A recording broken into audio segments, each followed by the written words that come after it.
問題です。 David Logan here interviewing John Lennon for the Rolling Stone magazine.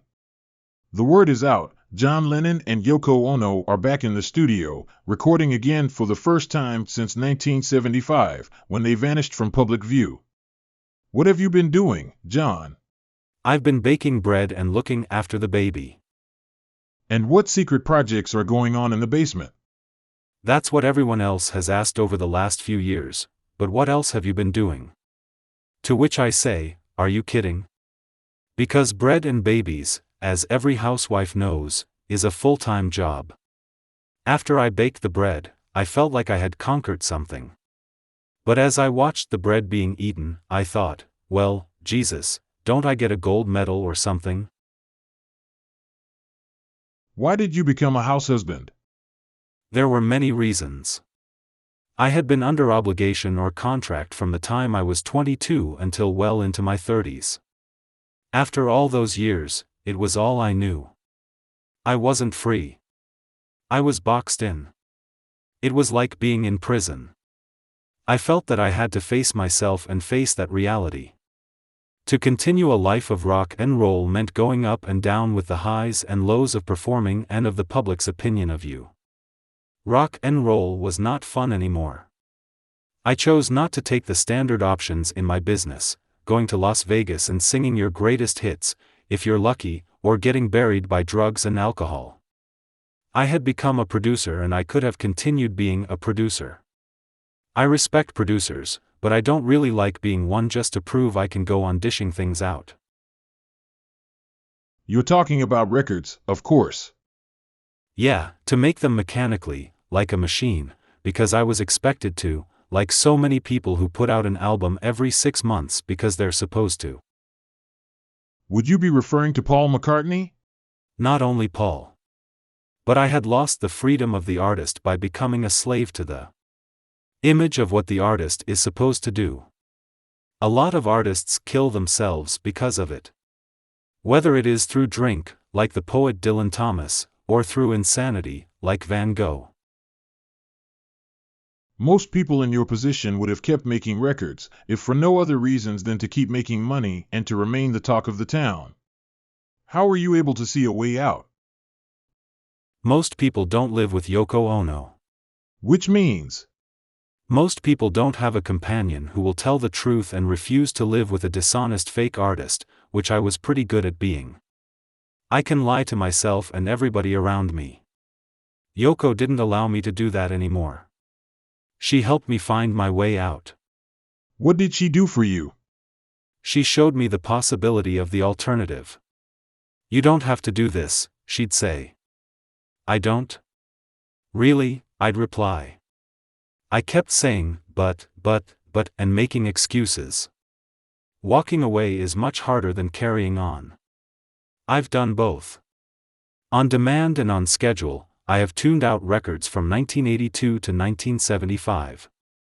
Walking away seemed like what guys go through at 65, when suddenly they're not supposed to exist anymore and they're sent out of the office. Your life is over. Time for golf. How did Yoko feel about you becoming a househusband? Well, I guess she had mixed feelings about it.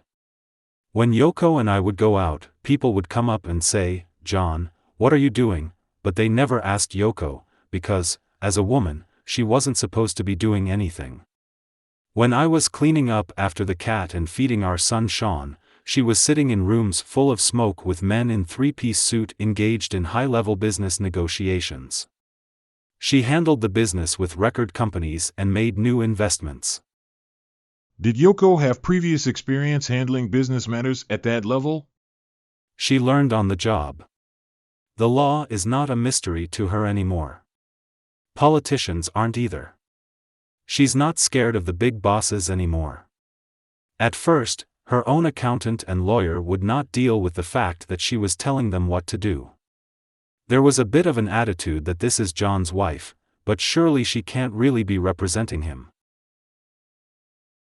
So Yoko wasn't shown respect at first or seen as your legitimate representative? Exactly. She took a lot of insults initially.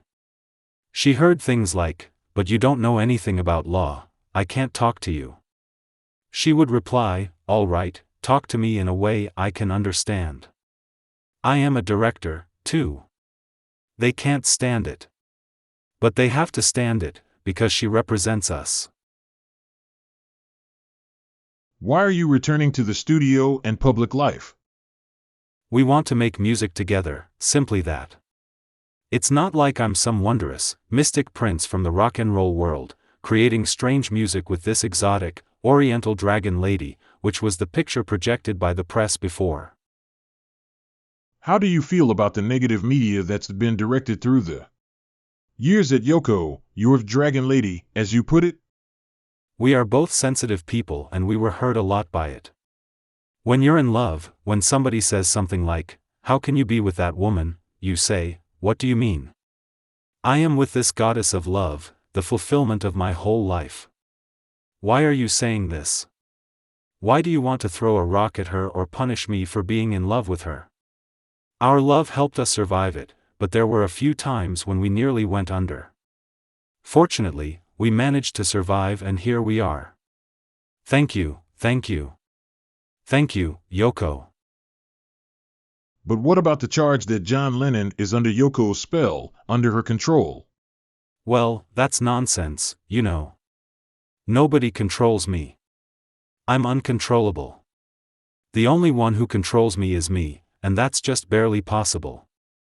Nobody ever said anything about Paul putting a spell on me or me putting one on Paul, and I spent a ton of time with Paul. If you think less of Yoko, that's your problem. What I think of her is what counts. Because you don't know what's happening. I'm not here for you. I'm here for me and her and our baby. Let's start at the beginning. Tell us the story of how the wondrous mystic prince and the exotic oriental dragon lady met. It was in 1966 in England. I'd been told about this event, this Japanese avant-garde artist, Yoko Ono, coming from America. I was looking around the gallery and I saw this ladder and climbed up and got a look through this spyglass at the top of a ladder. You felt like a fool after getting to the top, looking through the spyglass and seeing the word, yes, printed on a card. It just said, yes. Now, at the time, all the avant-garde artists were smashing pianos with hammers, and breaking sculptures. It was an anti-this and anti-that. It was all boring negative stuff, you know.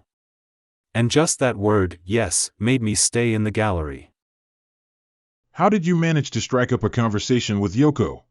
Well, the gallery was full of hammers and nails. There was a sign that said, hammer a nail in. So I asked, can I hammer a nail in? But Yoko said no, because the show wasn't opening until the next day. But the owner came up and whispered to her, let him hammer a nail in. You know, he's a millionaire. He might buy it. Don't you know he's one of the Beatles? And so there was this little conference, and finally she said, okay, you can hammer a nail in for $5. So sarcastic me says. Well, I'll give you an imaginary $5 bill and hammer an imaginary nail in, and that's when we really met. That's when we locked eyes and she got it and I got it and, as they say in all the interviews we do, the rest is history. Thank you so much for this engaging chat and for your candid answers. It was an okay experience. You made me a little nervous, but I think we kept it real. 答